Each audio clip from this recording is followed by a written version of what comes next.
Let's dive into the current struggles of the Pittsburgh Penguins. Kyle Dubas, who's been at the helm for nearly 2 years, has faced significant criticism for the state of the team. Unfortunately, many of his decisions haven't panned out. Take the Erik Karlsson trade, for instance. While it was a bold move, the results have been underwhelming.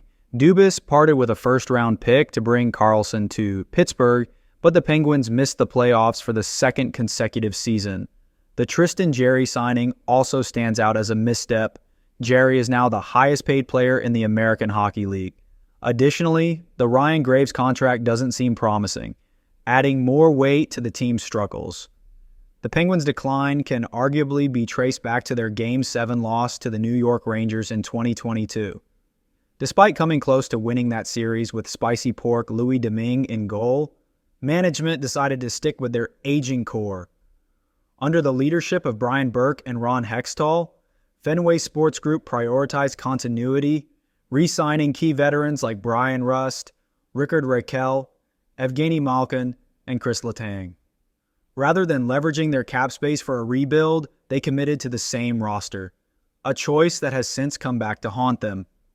Fast forward to the 2022-23 season, where missing the playoffs was punctuated by a loss to the Chicago Blackhawks in a critical game.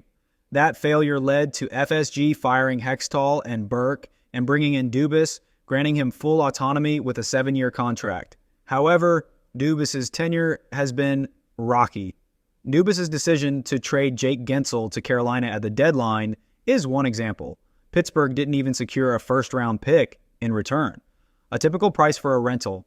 Meanwhile, Dubas has filled the roster with fringe players, many of whom struggle to stick in the NHL. Recently, Dubas has shifted focus to acquiring younger players like Philip Tomasino, hoping they'll thrive in bigger roles. He also swapped 2023 first-rounder Braden Yeager for Rutger McGroarty, who hasn't kept pace in the NHL and was demoted to the minors. Despite Sidney Crosby playing outstanding hockey at 37 and signing a 2-year extension, the Penguins are on the verge of missing the playoffs for a third straight year. Aging stars and questionable management decisions have left the team in a precarious position. While Dubas inherited a tough situation, his moves have arguably made things worse. With a roster full of players in their 30s and limited flexibility, staying competitive is a daunting challenge. The Penguins may sell Marcus Pettersson at the trade deadline, but the damage seems irreparable. What are your thoughts on the Penguins? Who's to blame for their struggles?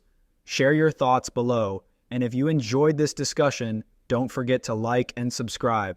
See you next time.